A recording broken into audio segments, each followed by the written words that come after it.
siklus hidup manusia. Kehidupan dimulai dari usia 0 ya. Jadi pada saat kita lahir. Hingga akhirnya nanti kita tua. Kita nggak tahu sampai berapa umur kita. Kita anggap aja kita tua. Nah, mungkin umur 80-an ke atas lah. Rata-rata orang Indonesia di umur 80-an. Nah, di sini ada 0, ada 10, ada 20, ada 30, ada 40. Kita anggap 10 tahunan. Jadi kita pakai siklus 10 tahunan. Dari mulai 0 sampai 10 tahun dan 20 tahun, ini biasanya kita adalah masa pendidikan. Kita semua sudah mengalami pendidikan itu kan, yaitu kita sekolah dari SD, SMP, SMU, SMA, kuliah. Setelah pendidikan sekian tahun, dengan biaya yang juga tidak murah, akhirnya kita bekerja atau masa produktif. Di sini kita lagi sehat-sehatnya nih, lagi semangat-semangatnya bekerja. Pertanyaannya adalah, di mana usia Anda sekarang? Apakah di 20 atau di 30 atau di 40 atau mungkin di 50 atau mungkin di 60 dan seterusnya. Kalau usia saya sekarang ada di pertengahan antara 40 dan 50. Bagaimana dengan Anda? Apapun profesi Anda sekarang, apapun usaha Anda sekarang, apapun pekerjaan Anda sekarang, tidak ada yang salah dengan semua itu. Pada akhirnya, semua orang pasti ingin memiliki jenjang karir.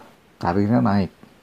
Misalnya dari staff, terus naik jadi ke level manager. Dan level manager mulai naik lagi, jadi mungkin jadi GM atau akhirnya bisa sampai direktur.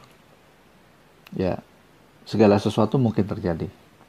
Berapa tahun kita menghabiskan waktu mulai dari staff sampai kita akhirnya direktur?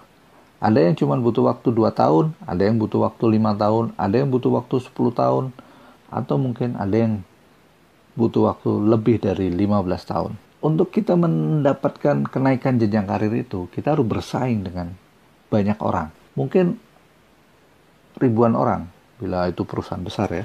Begitu kita jadi GM, paling cuman kita bertahan di posisi itu mungkin 5 tahun, 3 tahun, atau mungkin malah cuma setahun.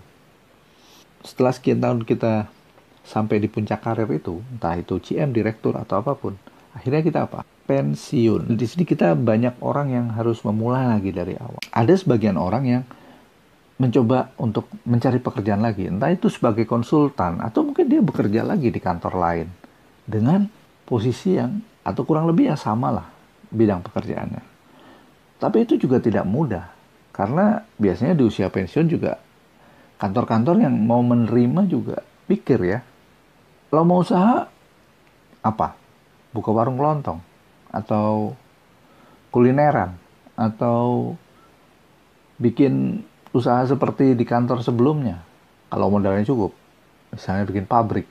Atau bikin perusahaan jasa atau apapun lah itu. Pada akhirnya semua itu membuat kita harus kembali lagi bekerja lagi. Di sisa waktu kita pensiun, yang seharusnya kita bisa istirahat. Jadi persaingan setelah kita pensiun itu semakin berat, bukannya semakin ringan. Oleh karena itu, mumpung sekarang, di saat kita masih produktif, kita menyiapkan yang namanya bekal pensiun. Karena apa? Karena pada saat pensiun itu adalah masa yang namanya masa paceklik. Di masa pensiun ini, otomatis penghasilan kita berkurang. Tapi kebutuhan hidup tidak berkurang. Disitulah problemnya. Dan harap diingat, stamina fisik juga pasti berkurang. Jadi sekarang terserah Anda. Apakah Anda kepikiran untuk menyiapkan pensiun ini di masa produktif Anda sekarang? Atau Anda berpikir bahwa, nanti saja.